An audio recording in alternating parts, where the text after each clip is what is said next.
Selamat pagi, salam sejahtera untuk kita semua. Om Swastiastu.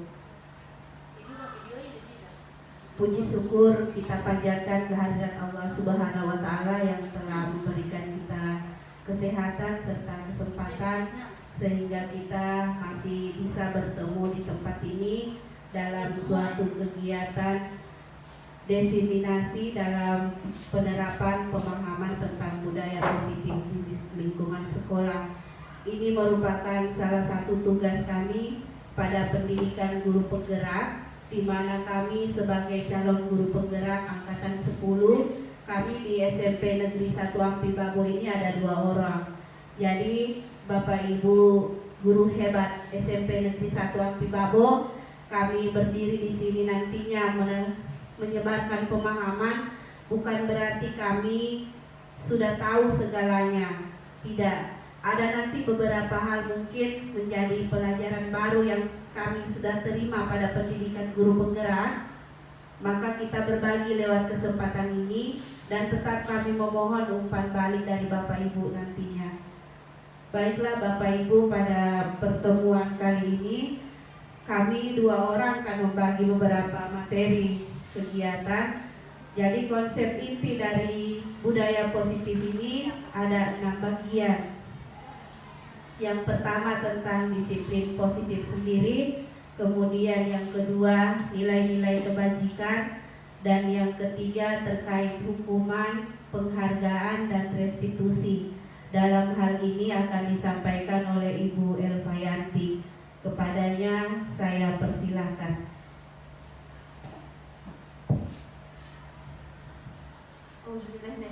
Bismillahirrahmanirrahim. Assalamualaikum warahmatullahi wabarakatuh. Waalaikumsalam warahmatullahi wabarakatuh. Yang terhormat Ibu Kepala Sekolah SMP Negeri 1 Ampi Babo yang telah bersedia hadir di tempat ini, memberikan dukungan kepada kami berdua, juga kepada Ketua Komunitas Mapande, kemudian rekan-rekan sejawat saya.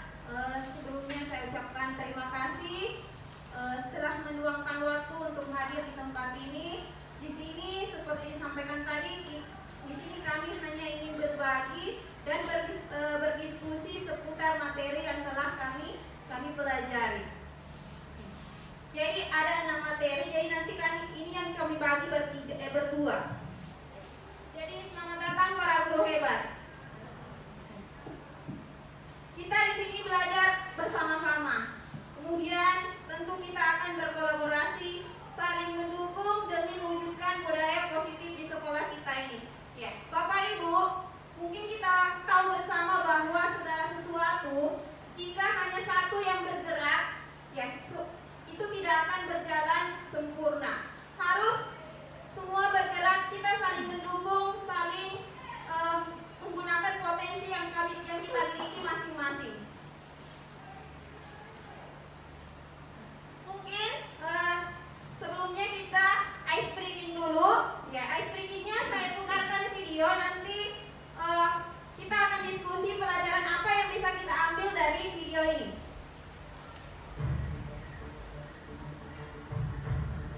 ulasan yang saya bisa ambil dari video tersebut adalah kebersamaan yang dimana ketika kita ingin memulai sesuatu tanpa campur tangan orang lain itu tidak akan bisa terjadi kan seperti itu. Jadi ibaratnya juga seperti kayak sapu lidi. Kalau kita cuma mengandalkan satu helai sapu lidi itu tidak akan bisa kita gunakan. Jadi dengan adanya beberapa helai sapu lidi pun juga bisa kita gunakan menjadi sapu lidi, bisa digunakan berbagai macam bentuk pekerjaan seperti itu. Jadi video tadi menggambarkan bahwa betapa pentingnya yang namanya kebersamaan yang kita harus kita lakukan sehingga sesuatu yang sulit untuk bisa terjadi itu bisa dilakukan seperti itu. Ya, terima kasih. Masih ada teman yang lain? Jadi, ya seperti yang dikatakan Pak Rizky ya, ini juga kami diberikan pertanyaan pemantik ketika kami menerima materi di pemahaman elaborasi, ya, bahwa sejatinya untuk mengubah suatu keadaan maka harus ada yang bergerak. Jadi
berbuat atau menggapai apa yang diinginkan, mencapai apa yang diinginkan.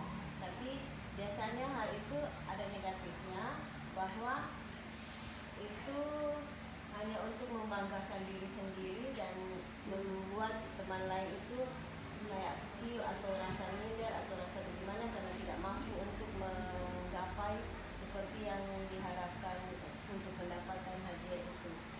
Terima kasih. Ya, terima kasih. Tepuk tangan dulu untuk Ibu sendiri ya. Iya, seperti itu. Bapak Ibu, kemarin terus terang saya pribadi kaget. Dikatakan bahwa penghargaan itu sama dengan hukuman. Jadi ada artikel mengatakan dihukum dengan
jumlahnya berapa? Jangan dulu jumlahnya.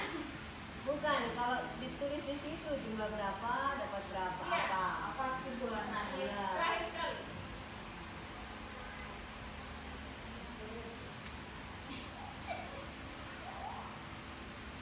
Iya. Jadi kalau nomor 1 sampai 10 itu adalah kebutuhan dasar, disayangi dan diterima.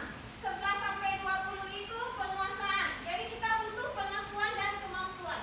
Kalau 21 sampai 30 itu kebebasan. Itu kita butuh akan pilihan-pilihan. Kalau 31 sampai 40 itu kesenangan.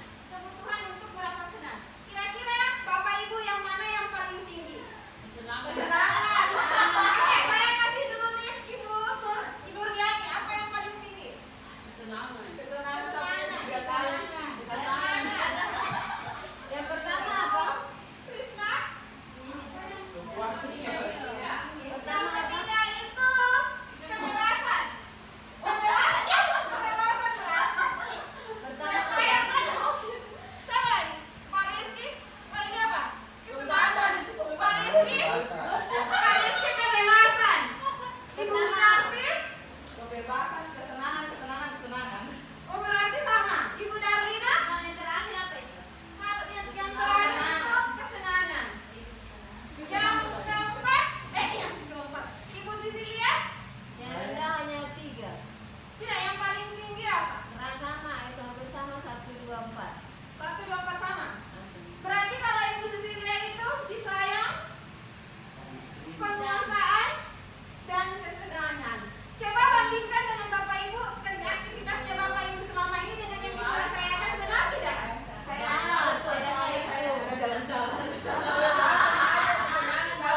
Sebelum menutup Bapak Ibu, saya ceritakan, saya kaget.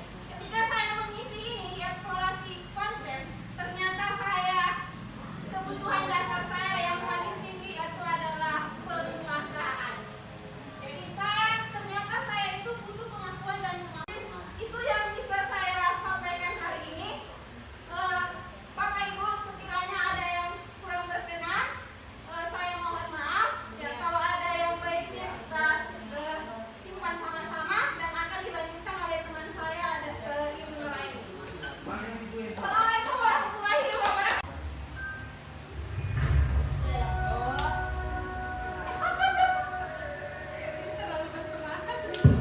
Kebebasan. Dan keinginan. Mari kita siap.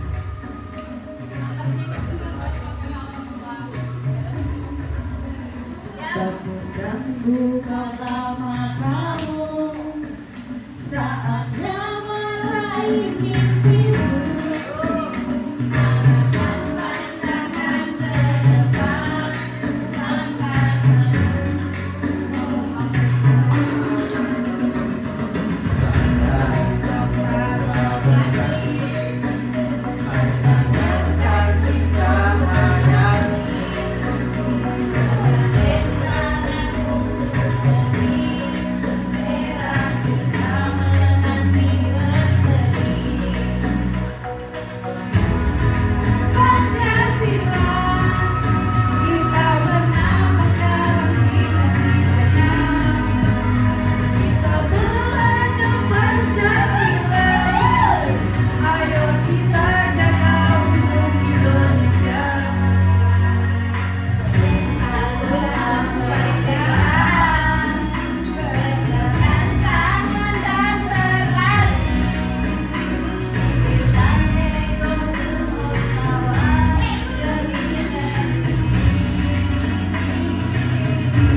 Bapak Ibu, saya melanjutkan materi dari Ibu Eva tadi masih terkait konsep inti dari budaya positif.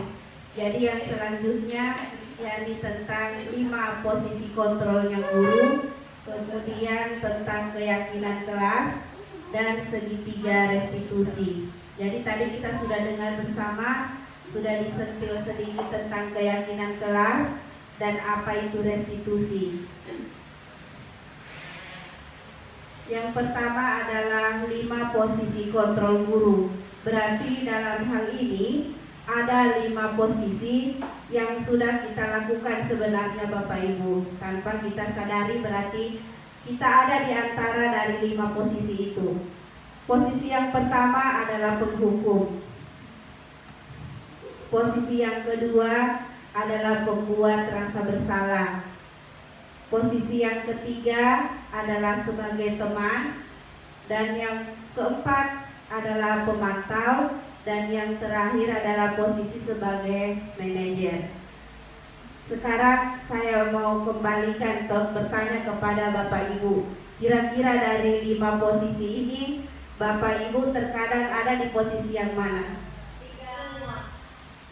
Nah, Ibu Sisilia semua. Yang lain berarti posisi sebagai penghukum. Saya 3. Yang ketiga sebagai teman.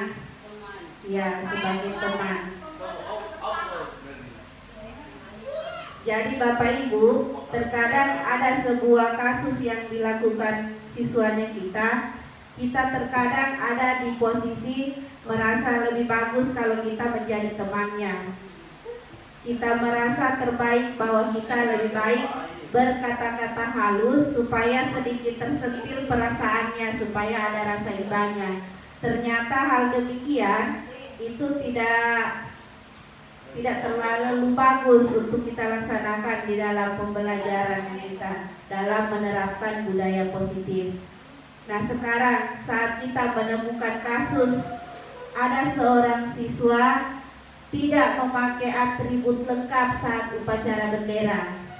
Misalkan kita dihadapkan oleh sebuah kasus, ada siswanya kita yang tidak menggunakan atribut lengkap saat upacara bendera. Kalau kita sebagai guru berada pada posisi penghukum, maka kita akan memerintahkan siswa tersebut terkadang hormat bendera selama 1 jam. Itu berarti kita berada pada posisi penghukum. Tapi bila kita berkata kepada siswa tersebut, bagaimana coba kalau orang tuamu tahu kau melakukan hal ini, kamu berbuat salah lagi hari ini, maka siswa itu akan merasa tersentuh hatinya. Dia ingat lagi orang tuanya. Dia ingat orang tuanya, tapi kita berada pada posisi pembuat rasa bersalah. Nanti dia bersalah terus perasaannya. Nah, masih kasus yang sama. Bagaimana kalau kita berkata kepada siswa tersebut, ya sudahlah, lain kali jangan diulangi lagi ya. Nah, itu bahasanya kita di sini. Nanti lain kali jangan diulang lagi ya, sambil dirangkul itu siswanya kita. Itu adalah sebagai teman. Tapi terkadang Bapak Ibu, dari pembelajaran yang saya dapatkan itu, kalau kita menganggap dirinya kita, posisi kontrolnya kita sebagai teman, terkadang nanti di akhir itu siswa merasa, terkadang ada bahasanya kita, bisa jadi balikan balasannya siswa ke kita. Terkadang dia mau bilang dengan kita, "Mama, saya kira ibu ini temanku leh." Nah, terkadang nanti ada bahasa seperti itu, "Mama, ibu dan saya kira jo selama ini berteman dengan saya." Nah, itu yang kita hindari. Nah, yang selanjutnya, kamu sudah melanggar peraturan, kamu tahu konsekuensinya kan? Ya, sebentar kamu beli di koperasi sekolah atributnya, jangan diulangi lagi ya. Ini kita menyampaikan kepada siswa bahwa dia melakukan pelanggaran. Terus kita kembalikan lagi apa kira-kira konsekuensi yang harus dia terima dalam melanggar peraturan. Berarti kita berada pada posisi pemantau. Nah, posisi yang berikutnya masih dalam kasus yang sama, kita bertanya kepada siswa tersebut, apakah kamu tahu kesalahanmu? Kira-kira bagaimana kamu memperbaiki kesalahanmu? Hal ini yang harus kita lakukan sebagai seorang guru. Kita berada pada posisi kontrol sebagai manajer. Jadi Bapak Ibu, selama ini mungkin kita berada pada posisi penghukum. Saya sendiri itu sebagai guru, terkadang saya mau merubah diri itu menjadi seorang yang pembuat rasa bersalah, berarti dikasih kata-kata sampai dia merasa kayak bersedih sedikit hatinya supaya dia mau berubah. Ternyata itu sebuah kesalahan. Mau dirubah lagi, oh mungkin saya harus dekati anak ini supaya dia mau berubah. Ternyata menjadi teman dengan mereka juga itu sebuah hal yang belum benar, belum tepat. Nah, di sini kita disarankan bahwa bila kita sebagai seorang guru, alangkah baiknya kita berada pada posisi manajer, di mana kita selalu mencari tahu bersama dengan siswa tersebut kesalahan yang dia lakukan. Kemudian kita mengajak siswa tersebut untuk memperbaiki kesalahannya dengan berlandaskan atas sebuah yang namanya keyakinan yang telah disepakati. Nah, sekarang Bapak Ibu, misalkan kita dapat sebuah bahasa seperti ini yang kita lontarkan. Bapak atau Ibu kecewa sekali dengan kamu. Kira-kira Ibu berada di pada posisi kontrol apa kalau bahasanya seperti ini? Merasa bersalah kayak teman. Ibu kecewa sekali dengan kau, Leng. Biasa begitu toh? Nah, berarti kita berada pada pembuat rasa bersalah. Selanjutnya, pada posisi kontrol apakah aku? Bila kita melontarkan bahasa patuhi aturan atau bebek kamu atau awas, kira-kira kita berada pada posisi kontrol apa ini? Hah? Ada pada posisi penghukum dengan bahasa berarti. Selanjutnya, posisi kontrol apakah aku? Nah, ayolah demi Ibu begitu kan? Nah, berarti berada pada posisi teman. Semua punya efek ini Bapak Ibu. Posisi kontrol apakah aku? Apa yang telah kamu lakukan? Mau mencari-cari tahu, berarti kita berada pada posisi pemantau. Pesusupo dengan sebuah kejadian, pesusupo dulu. Ternyata itu sebuah kesalahan. Apa rencana kamu untuk memperbaikinya? Sebagai manajer. Jadi Bapak Ibu, mari kita sama-sama memperbaiki posisi kontrol kita supaya kita sama-sama berada pada posisi manajer. Bisa dipahami nih Ibu, Bapak Ibu? Baiklah, saya lanjut pada materi yang berikutnya tentang keyakinan kelas. Keyakinan kelas ini biasa dibuat di dalam sebuah kelas. Biasanya dibuatnya di awal semester atau awal tahun ajaran baru. Tapi ini disarankan supaya keyakinan yang dibuat di dalam kelas itu diperbaharui dari waktu ke waktu. Siapa tahu ada lagi yang perlu dirubah, tetap kita kembalikan kepada seluruh warga kelas. Nah, kenapa sekarang bahasanya adalah keyakinan kelas? Kenapa bukan peraturan kelas atau kesepakatan kelas? Kan selama ini yang beredar itu adalah peraturan kelas atau kesepakatan kelas. Nah, kenapa bukan kesepakatan kelas? Menurut dosen, suatu keyakinan akan lebih memotivasi seseorang dari dalam atau memotivasi secara intrinsik. Seseorang akan lebih tergerak dalam dan bersemangat untuk menjalankan keyakinannya daripada hanya sekedar mengikuti serangkaian peraturan. Jadi kalau bahasanya sebuah keyakinan, itu berarti dari dalam dirinya yang membuat keyakinan itu. Kalau hanya peraturan, terkadang mereka melakukan peraturan itu hanya ingin mendapatkan sebuah penghargaan. Jadi kalau dia keyakinan, itu berarti berasal dari dalam dirinya siswa. Nah, di dalam membuat keyakinan kelas, ada beberapa hal yang perlu diperhatikan. Secara umum, yang pertama, dia berupa pernyataan universal. Kemudian yang kedua, dibuat dalam kalimat positif. Kalimat positifnya di sini itu biasanya tidak datang terlambat. Ada kata tidak datang terlambat, tapi mungkin Ibu Cecilia lebih paham dalam menyusun kalimat positif. Seperti itu yang saya pahami. Kalau kalimat positif, jangan sampai ada kata tidaknya di depan. Jangan dilarang membuang sampah sembarangan. Ya, itu dirubah. Tidak lagi kalimatnya begitu. Berarti bahasanya kalau dirubah ke dalam kalimat positif, berarti membuang sampah pada tempatnya.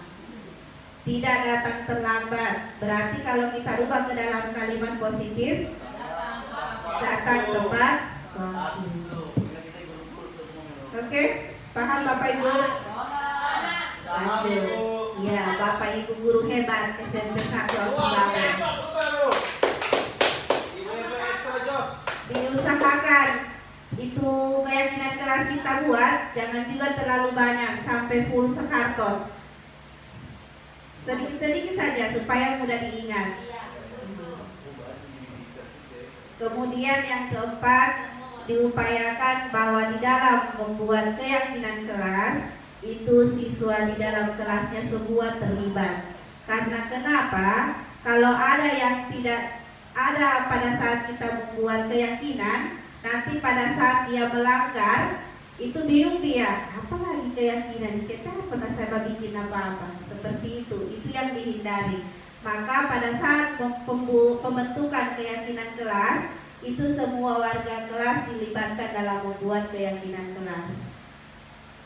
Boleh Bapak Ibu? Boleh. Ya, jadi nanti pada saat kita mulai tahun ajaran baru, mari kita sama-sama menyusun keyakinan kelasnya kita di kelas, supaya langkah kita untuk menerapkan budaya positif di sekolah itu lebih mudah. Karena keyakinan kelas ini atau keyakinan sekolah itu sangat dibutuhkan dalam penerapan budaya positif. Oke? Ayo Bapak Ibu, mana semangatnya? Semangat. Oke, Bapak Ibu semangatnya. Kalau saya Hebat ya semangat Bu. berkata guru hebat SMP Negeri 1 Api Babo, Bapak Ibu membalas dengan luar biasa. Boleh? Boleh. Boleh? Boleh. Bapak guru, Bapak Ibu guru, Luar biasa. Bapak Ibu guru SMP Negeri 1 Api Babo, Luar biasa.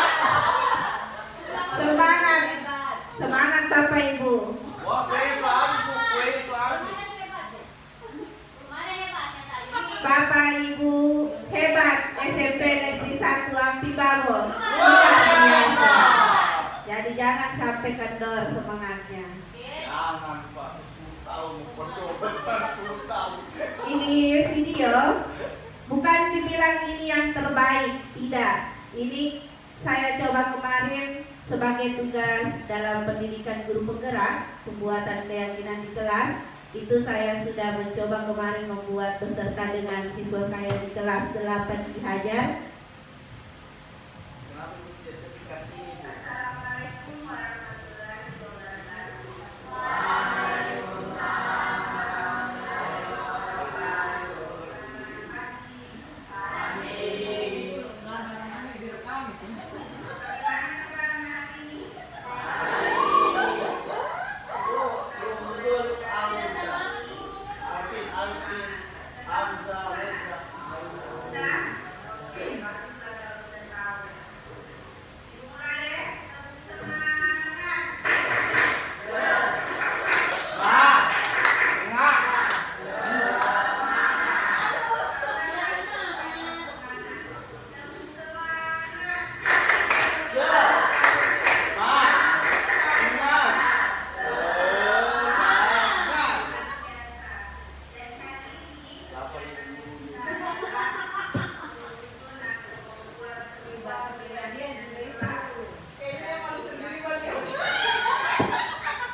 Lanjut Bapak Ibu, materi yang selanjutnya tentang seg 3 restitusi. Tadi sudah dijelaskan apa itu restitusi toh? Restitusi segitiga. Restitusi ini proses menciptakan kondisi baik bagi murid untuk memperbaiki kesalahannya sehingga karakter mereka lebih kuat ketika kembali pada kelompoknya. Proses perbaikan berarti. Dikatakan segitiga restitusi karena ada 3 tahapan yang akan kita lalui dalam menerapkan itu restitusi dalam memperbaiki kesalahannya siswa.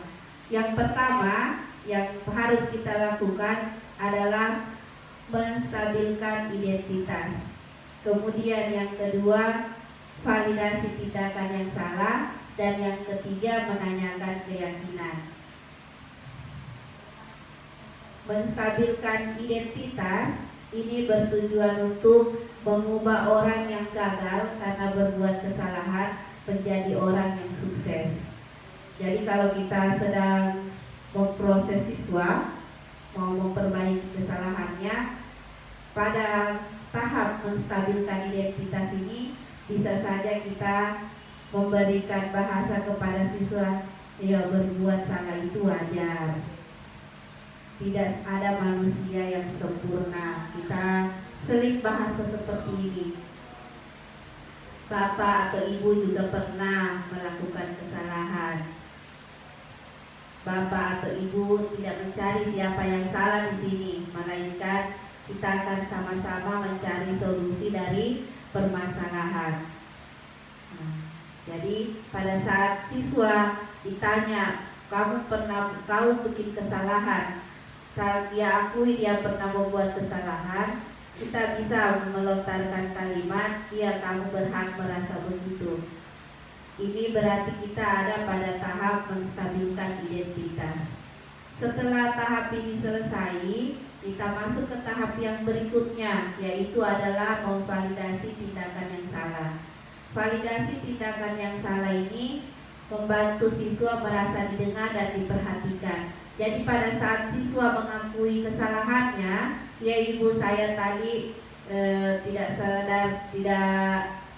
tanpa tidak sadar saya sudah tendang mejanya temanku sampai dia menangis.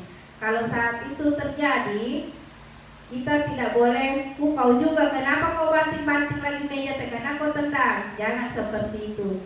Diupayakan pada tahap ini siswa itu harus kita buat bahwa dia merasa bahwa dia didengar dan diperhatikan. Dengan cara boleh kita melontarkan satu kalimat, oh kamu pasti punya alasan toh melakukan hal ini, atau tidak, oh padahal kamu bisa melakukan hal yang buruk dari ini, syukurlah kau cuma tendang mejanya. Kata-kata manis begitu yang susah diucapkan. Jadi setelah memvalidasi tindakan yang salah tadi, kita masuk ke tahap berikutnya, menanyakan keyakinan. Oleh karena itu, gunanya ada sebuah keyakinan di dalam sekolah atau di dalam kelas. Gunanya pada saat siswa kita membuat pelanggaran, kita kembalikan ke keyakinan yang sudah mereka buat, kita tanyakan lagi. Menanyakan keyakinan ini merupakan tahap terakhir pada segitiga restitusi, di mana siap untuk dihubungkan dengan nilai-nilai yang dia percaya. Berarti kita kaitkan dengan keyakinan yang sudah mereka buat, mereka sepakati.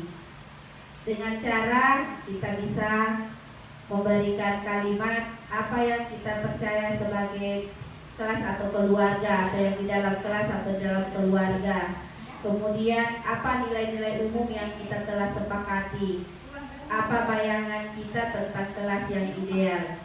Jadi Bapak Ibu, dalam menyelesaikan sebuah kesalahan yang dilakukan oleh peserta didiknya kita, jangan kita ambil tindakan kita berada pada posisi kontrol penghukum atau sebagai pembuat rasa bersalah, atau kita berlaku sebagai teman, atau kita sebagai pemantau saja, malahan kita disuruh menjadi sebuah manajer dengan tahapan segitiga restitusi dengan menggunakan landasan keyakinan yang sudah dibuat.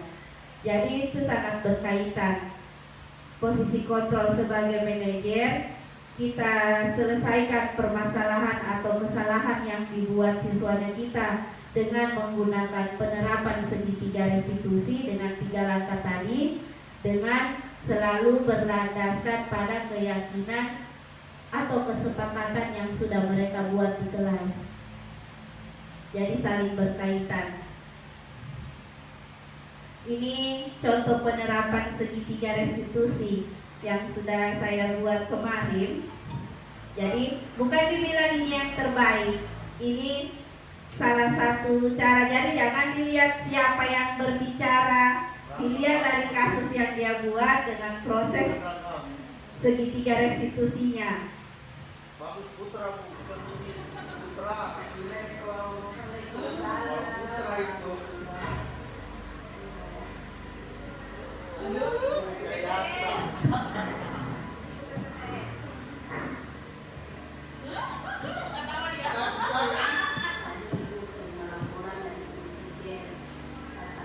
Jadi yang diperhatikan langkah-langkahnya, apa yang mau dibilang saat memperbaiki kesalahannya siswa. Ya, ini bagus.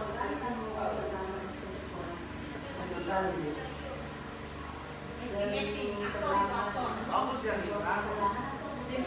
putra.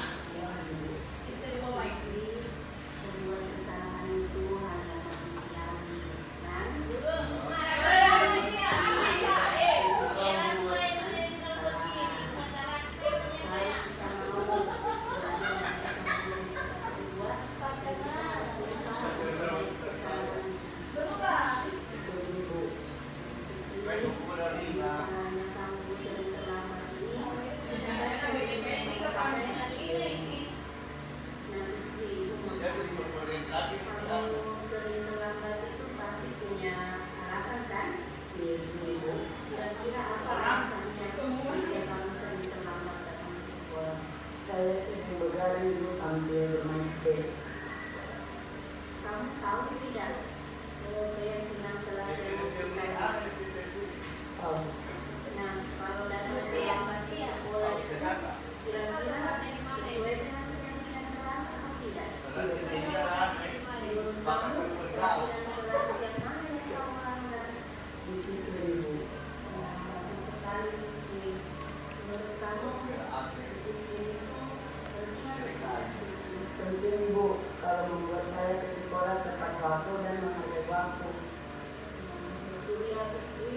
Menghargai waktu itu penting, bermanfaat untuk kita. Tetapi kita menghargai orang-orang yang ada di sekitar pekerjaan. Jadi tidak dulu kalau kita selalu menghargai waktu. Menurut kamu, keyakinan kelas apa yang sudah kamu langgar? Disiplin Bu. Yang bagus sekali. Itu ya, Rizky. Menurut kamu, kira-kira disiplin itu penting tidak untuk kamu? Penting Bu, kalau membuat saya ke sekolah tepat waktu dan menghargai waktu. Menghargai waktu itu pentingnya dan sangat bermanfaat untuk kita.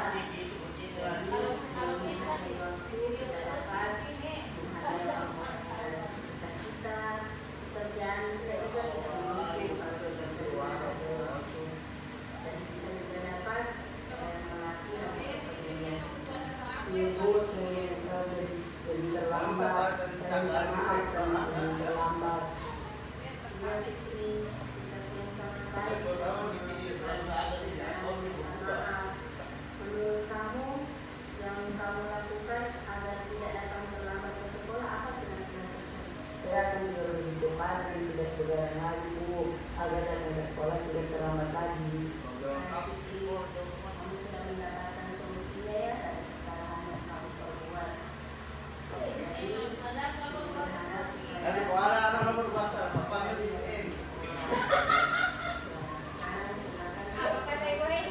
Terima kasih Bu. Nah, kan.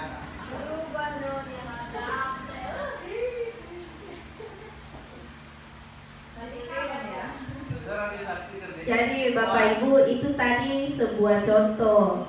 Jadi kalau ada siswanya kita melakukan sebuah pelanggaran, jadi kita cobalah dengan memperbaiki kesalahannya, kita terapkan segitiga restitusi dengan 3 tahapan tadi, dengan posisinya kita sebagai manajer tadi. Jadi kita kurang-kurangi sekarang menjadi pemantau, kurang-kurangi kita sebagai penghukum, dan kita tetap kembalikan kepada keyakinan yang telah disepakati. Sebelum saya menutup kegiatan ini, saya mungkin persilakan kepada Bapak Ibu, siapa tahu ada yang mau ditanyakan atau ada yang mau disampaikan, saya persilahkan. Ada? Silakan Ibu Ulfan. Assalamualaikum warahmatullahi wabarakatuh. Kebetulan tadi saya tidak ikut materinya ya. Jadi yang saya mau tanyakan dulu, apa itu segitiga restitusi? Sekian.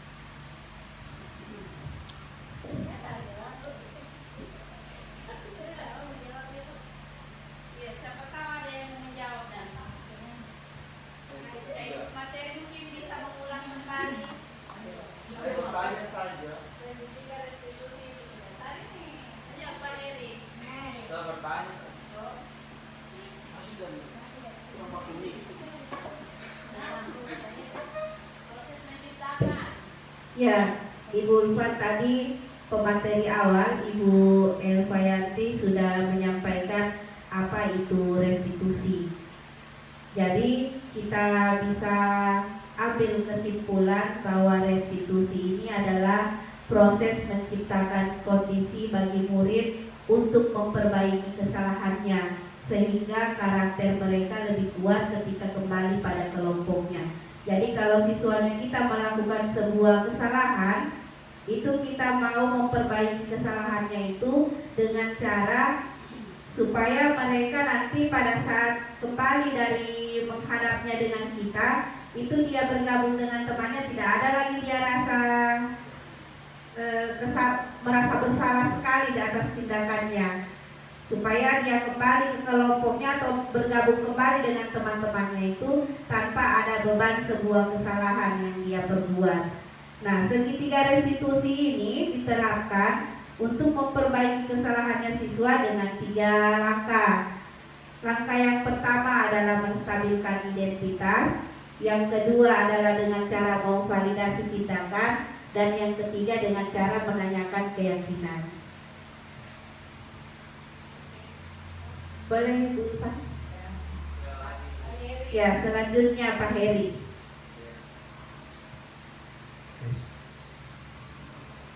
Terima kasih untuk kesempatan yang sudah diberikan. Bismillah, Assalamualaikum warahmatullahi wabarakatuh. Waalaikumsalam warahmatullahi wabarakatuh. Jadi tadi yang saya simak, penerapan kriteria restitusi ini merupakan metode yang cukup baik dalam mengatasi permasalahan yang kita yang dihadapi oleh pendidik.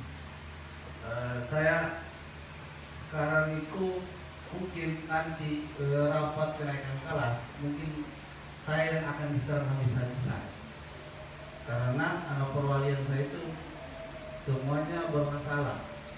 Pertanyaan saya, apakah ketika saya menerapkan metode segitiga restitusi ini belum terlambat atau sudah terlambat untuk menghadapi anak-anak wali saya yang sekarang ini? Itu saja barangkali. Jadi saya minta sarannya, apakah kalau metode ini saya terapkan sekarang pada anak wali saya yang sudah di ujung tanduk, mungkin kemungkinan besar tidak naik kelas seperti contohnya itu Muhammad Fajar. Apakah metode ini sudah terlambat atau belum? Terima kasih.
bisa kita cari tahu penyebabnya supaya kita tidak salah mengambil tindakan, bahwa kita harus selidiki dulu kenapa dia berbuat seperti itu. Paling tidak kalau memang tidak sampai di proses menanyakan keyakinan, bisa 2 langkah. Kita mencari dulu validasi tindakannya, kemudian menstabilkan identitasnya dulu. Kalau kita tidak sampai di keyakinan kelas, bagaimana dia mau memperbaikinya? Seperti itu mungkin dari saya.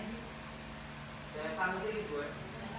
Jadi menghadapi menghadapi fajar ini kayaknya metode yang tidak pernah 3 tahapan tadi. Pertama, Menstabilkan identitas. bukan sebelumnya ada yang kurang ada yang kurang. Kebutuhan dasarnya harus Kebutuhan dasar itu memang kita ada masalah di mana orang tua ini mau cerai. Terus lagi ke identitasnya sudah berikan gambaran di mana pendidik sekolah dengan memang lingkungan keluarga itu mempengaruhi memang karakternya, psikolog anaknya, psikologis anak itu juga sudah. Terus yang terakhir tadi apa tadi kelas keyakinan kelas juga sudah, tetapi tidak ada efek yang signifikan. Jangan signifikan, berbuat sedikit saja tidak ada. Jadi kira-kira itu di mana kesalahannya lagi? Apakah Mungkin waktu proses pertama mungkin Pak Heri sudah mengetahui kebutuhan dasarnya kan yang kurang. Dia punya masalah keluarga. Tapi mungkin pada saat kemarin Pak Heri mungkin menghadapi masalah itu, mungkin Pak Heri bertindaknya sebagai teman. Jadi mungkin dia berpikir, oh Pak Heri ini dia anggap saya sebagai temannya. Mungkin masih ada lontaran bahasanya Pak Heri ke Al-Fajar tadi, itu mungkin posisinya Pak Heri masih sebagai teman. Sama halnya juga dengan saya punya perwalian juga melakukan kesalahan itu. Sudah banyak masalah yang dilaporkan oleh guru piket, guru BP, ke wali kelas. Itu saya awalnya sebelum saya terlalu memahami, saya berpikir bahwa Raditya ini lebih bagus kalau saya selesaikan masalahnya itu dengan saya bertindak sebagai temannya. Mungkin dengan saya selalu berbicara, ya melontarkan kalimat apa, tapi mungkin Radityanya sampai berpikir, oh dia sudah anggap sebagai teman saya.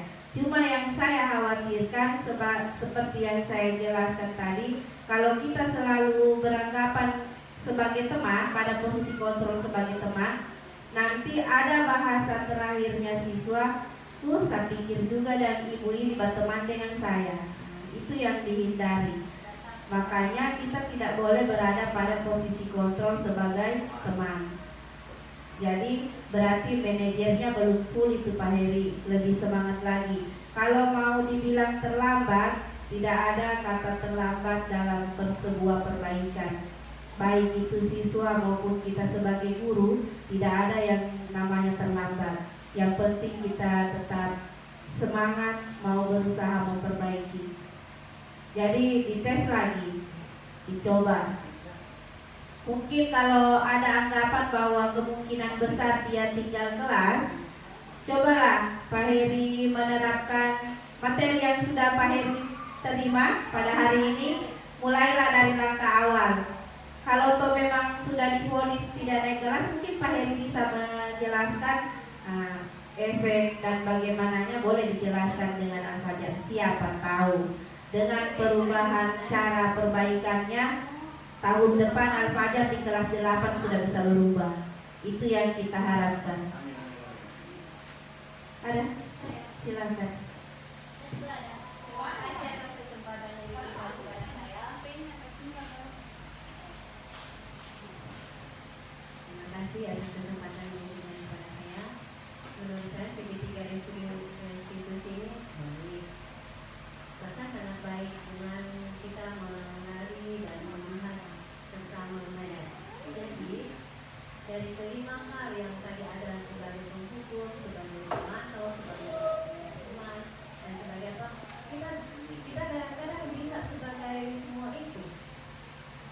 Kita bisa lakukan sebagai semua bila dalam satu hal kita tidak bisa, kita ubah, kita coba ke lain hal, kita coba ke pada muaranya, akhirnya kita bisa sebagai manajer, kita cari celah, kita cari apa dia punya masalah, jadi dari semua itu kita bisa sebagai tadi hukum. Kalau memang dia tidak bisa dengan cara yang mana, hukum dulu. Mungkin dia ada sedikit sok terakhir untuk mengakui kesalahan atau menerima kesalahan atau membuat kesalahannya.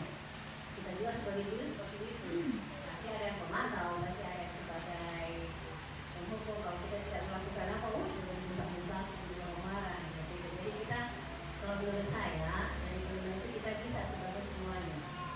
Tapi marahnya sebagai manajer itu yang paling utama. Ya, terima kasih. Ada lagi Bapak Ibu? Udah Lina. Ada. Ini pun ada Lina. Ini kami pokok naik tadi. Ada. Ini udah Lina.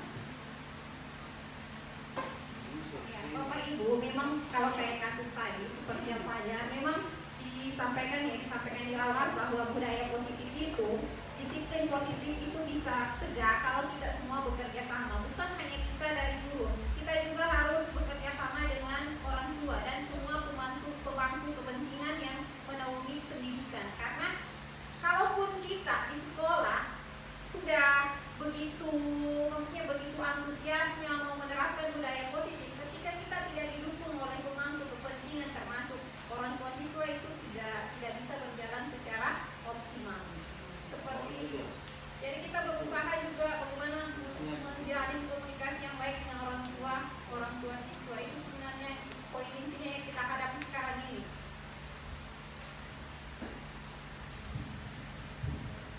Jadi saya berpikir kalau solusinya seperti solusi untuk masalah yang kita hadapi sekarang, itu sebaiknya pada saat nanti awal tahun ajaran baru, pada saat kita penerimaan peserta didik baru, itu alangkah baiknya kita membuat sebuah keyakinan sekolah itu supaya dihadiri oleh orang tua.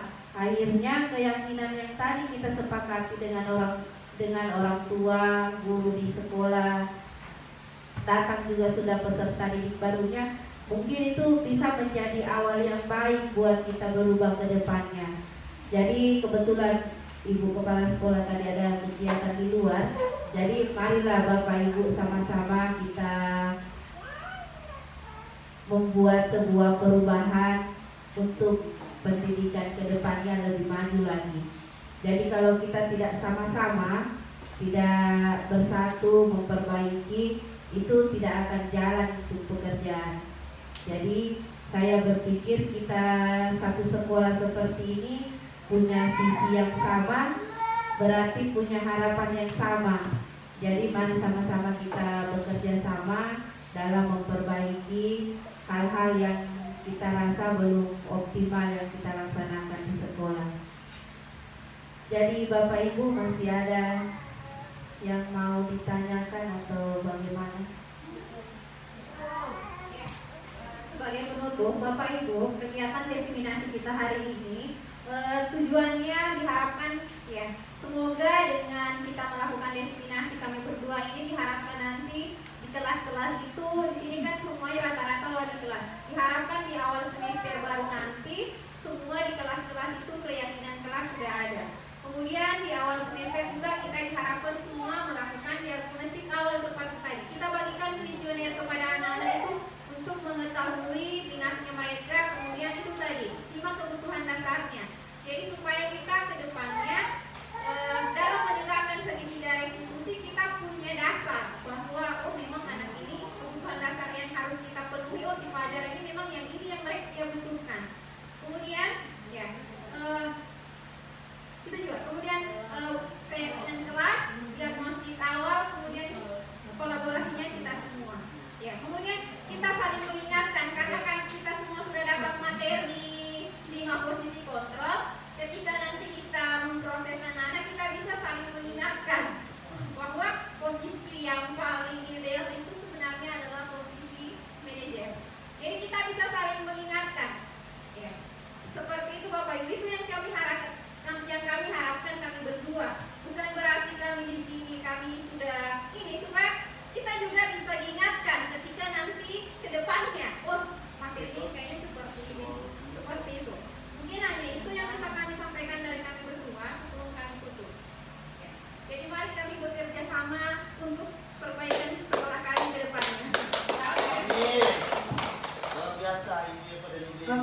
Ibu sebagai penutup, saya punya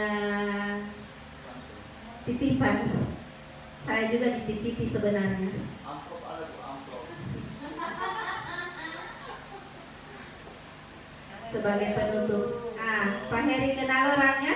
Ya, kayaknya Bu, kayaknya pernah lihat. Hah? Kayaknya pernah lihat. Siapa ini Pak Heri? Bapak pendidikan sekarang.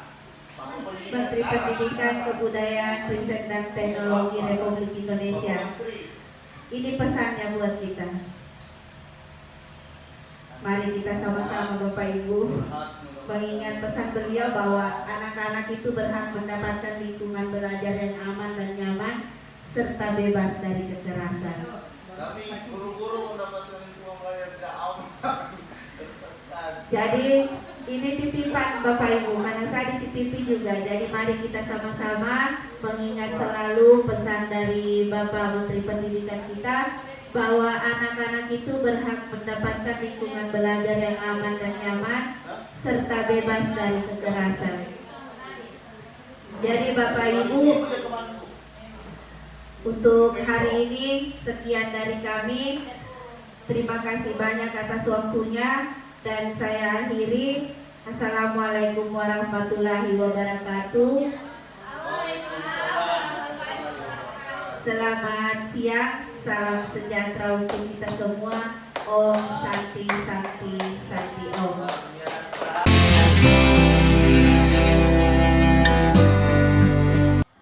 Assalamualaikum warahmatullahi wabarakatuh.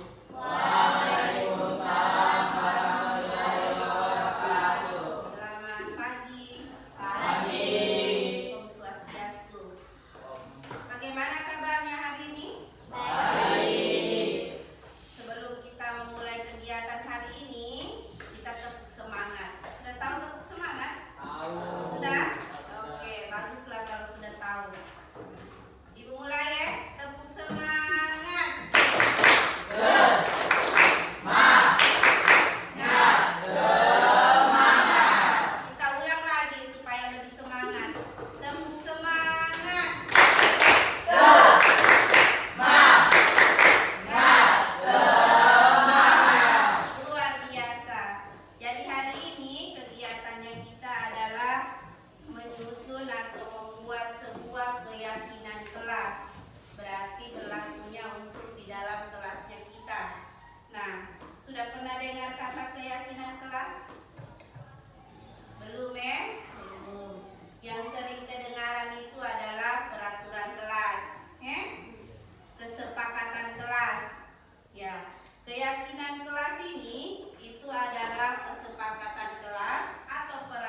Ahmad dari kelas 8 Ki Hajar Dewantara. Perasaan saya saat membuat keyakinan kelas senang sekali.